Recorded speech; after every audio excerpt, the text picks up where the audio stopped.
Do you like tomatoes as much as I do? We'll find out now. For today's dish, we need 4 medium tomatoes. Cut each into small cubes, removing the stalk. The sharper the knife, the easier it will be to cope with this task. Interestingly, tomatoes were considered poisonous for a long time and were grown exclusively for decorative purposes. It's good that this has shown not to be the case for a long time, because natural ripe tomatoes have a great taste. Finish slicing and put a pan on the stove. Pour 2 tablespoons of olive oil into it.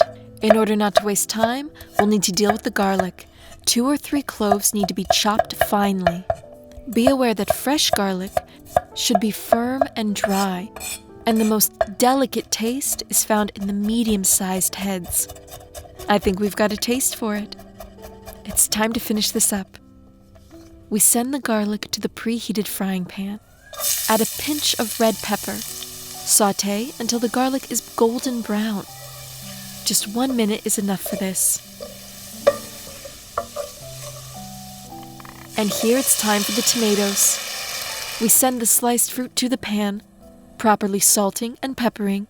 Thanks to this, they will have a juicy taste. Do not forget to stir the tomatoes with a spatula. See how much liquid is released?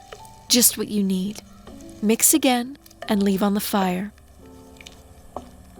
We continue to simmer the tomatoes, slightly crushing the pieces with a spoon to get a more even mass. This should be done until we get something similar to a sauce. Add 1 tablespoon of butter and let it melt. So far, our dish resembles a salsa sauce, but this is far from the end. Rub in about 2 tablespoons of Parmigiano Reggiano. This will help balance the sour tomato flavor. By the way, if you didn't know, good cheese can save any, even the most disastrous dish. Fortunately, that does not pertain to us.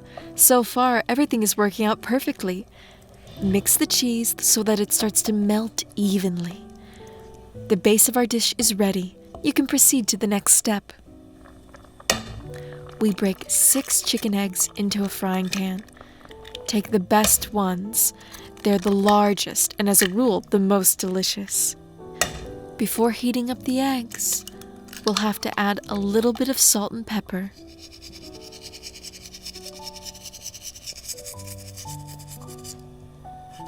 Top with a little more Parmigiano Reggiano. You can never have enough of this cheese. With it, any dish gets even more richer and has a more pronounced taste. You can cover with a lid and cook until the eggs curdle. It seems that's all. Add a little fresh basil. Just tear the leaves with your hands. This will allow you to keep the maximum amount of vitamin C in them. This combination of colors is just perfect. We prepared all this with our own hands. Bravo!